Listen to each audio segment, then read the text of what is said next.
Hello, Ranger Point Precision friends and family. Pat here with Adam Devine, CEO of Ranger Point Precision. He's got an educational video today about the multiple functions of your lever. You might look at this thing and think that, oh, it just goes back and forth, that's it. No, there are lots of things going on here, and Adam's going to cover those multiple points. Thank you, Pat, and welcome, folks. Our goal with this little series of videos is to help you guys understand your guns better. I know many of you are coming into the space from an entirely different space, whether it's AR-15s or bolt guns or whatever. And these are, they're simple enough guns, but if you haven't spent enough time with them, they don't make a lot of sense. But I can start by telling you this: they're called lever guns for a reason, and that's because this lever has a huge burden in operating this gun, and it's not just to have a place to put your hand. It's doing a lot of work inside of here. In fact, in a Marlin like this, which is all we're going to be talking about today, bear in mind not all of this will apply to Winchesters or Rossies or even Henrys, although Henrys are pretty similar. In a Marlin, this lever has several functions. Without the lever and its very critical control surfaces, the gun would just never work. So we're going to take you through those step by step. We're going to take the lever function through in angular increments so that you can see what it's doing at each portion of the stroke.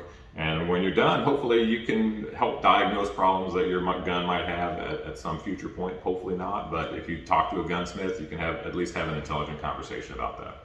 Okay, folks, so we've got a Marlin 1895 sitting in front of us here. Pay no attention to the Costa rail. I know it's sexy and cool, and levers might not be as fun and interesting, but trust me, they are super important, and I think you'll appreciate knowing more about them. So we're starting obviously with our lever shut, which means our bolt is in battery, as it's called, and we're going to start with our hammer in the half cock, but we'll consider it down for the purpose of this video.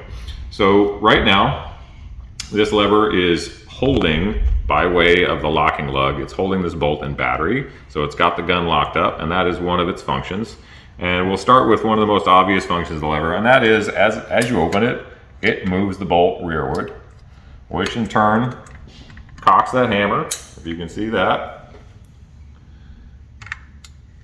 And once that bolt is all the way back, then we start our forward stroke, and then if we look inside the ejection port here, we will see as we move the lever back that lifter or carrier, either way, is lifted up, and that's going to present our cartridge to the chamber mouth, and then as we shut, that bolt is going to shove the cartridge home. So those are the obvious functions, okay? Those are the ones that we can easily see with our eyes as we cycle this thing, but there's a whole lot more going on inside there. One of those things is that this little paw here, as we call it, I always call it a monkey's paw because that's kind of what it looks like. It's like a paw with the fingers hooked forward. That little paw is going to interact with the locking bolt, which travels up and down in a set of vertical races right here in the receiver. And that locking bolt, I'm going to grab this and show it to you. It has a paw that mirrors the one on that lever, and those two paws actually do a handshake at that point in the process. So as you're shutting this lever, these two paws overlap, and eventually they do a little handshake. The locking bolt is pushed up into this locking lug recess in the bottom of the bolt right here. So once that bolt is fully home, this guy snaps up into that locking lug recess, and you have locked your gun in battery. So your carrier, when the lever is all the way shut, your carrier is laying on the floor, and you can see that. You can see the bottom of that carrier right there. That little tab on the base of the carrier is that little silver object hanging out of the bottom of your trigger plate. So that may answer a question for some of you who have looked at the bottom of that thing and said, why is there a hole in the bottom of it? And what is that shiny object in the hole? That is the little tab on your carrier. The tab on that carrier has an important function, but since this isn't a video about carriers really, we'll skip that for now. But what we are going to talk about is how this lever interacts with the base of that carrier. And the next important function of the lever is to operate what we would call a cutoff or a cartridge cutoff inside your lever. So as you're opening this lever, you can see this curved ramp right here, which most people refer to as a snail cam. I don't know what Marlin refers to it, but that's pretty much how it's known. That snail cam is being ratcheted up. Since this is your pivot point, it's coming up and up and up, and what happens is it ends up lifting ever so slightly the front or the nose of that carrier. And what that does is as it raises up, it causes a blockade in front of the magazine tube that prevents the next cartridge from coming into the receiver. Okay, so while you're cycling one cartridge, the on-deck cartridge is being blocked by your carrier, and that is caused by the snail cam on your lever. So one more important function of the lever. Okay, so basically it's a little difficult to see with the receiver and everything put together, but right about here is where the lever begins that snail cam action of lifting your carrier. And if you look inside your action while you're opening that lever nice and slow, you will see that take place. It's not a big movement. It's about maybe 1/8 of an inch or so, but it raises it up just enough to block the next cartridge on deck. Hugely important. Without that element of timing, we would get what's called double feeding, where you'd have more than one cartridge trying to jam its way into the receiver, and that does not work out well for anybody. Once we start closing the lever and going home with the bolt, you'll see that carrier has suddenly lifted up to the chamber mouth right here. And if our cameraman Pat here can get around the other side of this thing a little bit, you might be able to see it. But if you observe in your own gun, you will be able to easily see. There we go. Yeah, you'll be able to easily see that lifter, or carrier as it's called, is now at the base of the chamber mouth, and that's going to be presenting your live cartridge to the chamber so that the bolt can ram it home and go into battery. So the way that happens is a whole other trick. Once again, all because of the lever. So I'm going to show you I'm going to flip this over. Again, this is an 1894 carrier, but for our purposes, it looks close enough to an 1895 one that it doesn't matter. What's going to happen is that as this guy opens, he is gonna get up here and latch onto what's called the rocker of the carrier. Okay, this surface right here, just forward of the snail cam, is that little straight surface here is what we're talking about, and that surface is going to get. You'll hear a little snap once you get just before you get full open with the lever. You hear a little snap, and that is this spring-loaded rocker snapping over the front edge of that lever blade.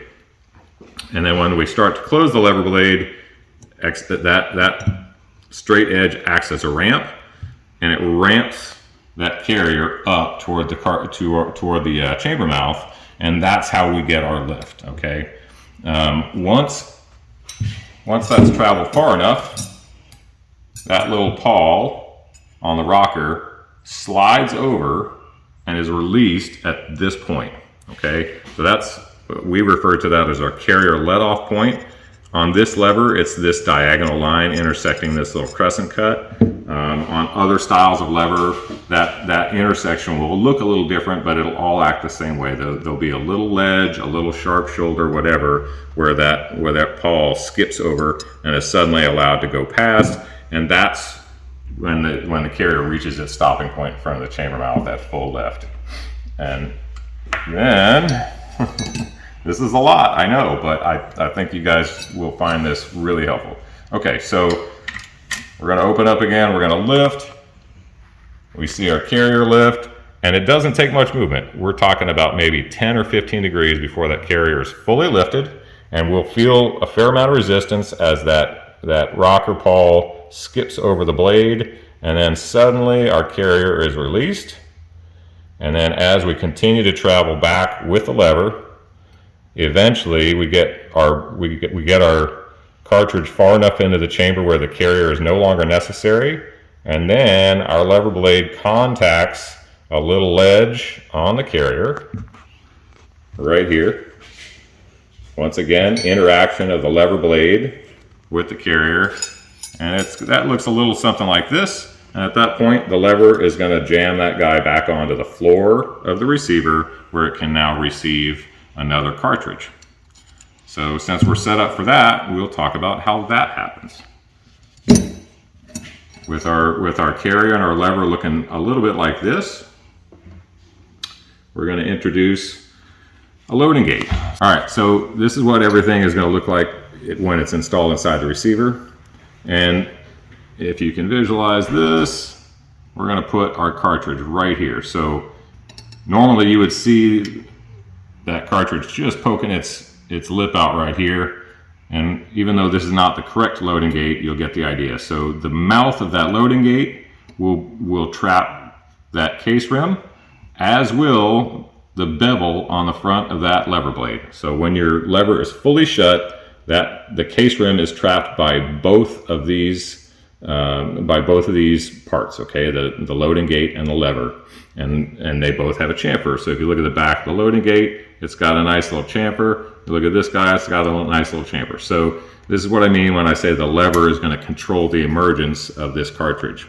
So as we begin to open the lever, and this is going to get a little complicated to show in real time, but as we begin to open that chamfer allows the case rim to start riding into the receiver, and it allows more space for the cartridge to move, so that cartridge is able to slip past this chamfer and is now completely controlled by the lever itself and the inside of the loading gate, the flat on the inside of the loading gate. And basically, as this opens, the cartridge is allowed to ride onto the bed of the carrier, which would be longer in the case of the 1805, until it is fully emerged and is now sitting nicely inside your receiver and ready for the lifting process that we just described. So Adam and I had actually filmed an outro and somehow lost it. So hope you guys enjoyed the video. Huge thank you to 3D Gunner for preparing those videos and sharing them with the world. They were absolutely pivotal in being able to show you guys what all goes on inside of a lever gun, because, you know, we kind of can't see through the inside of them. So like I said, huge thanks to those guys. I hope you guys have enjoyed this. You know, these videos like this, they get a little long-winded, but there's a ton of information in there. And if you guys stuck around to the end, you probably have a lot better of an understanding of what goes on inside of a lever gun.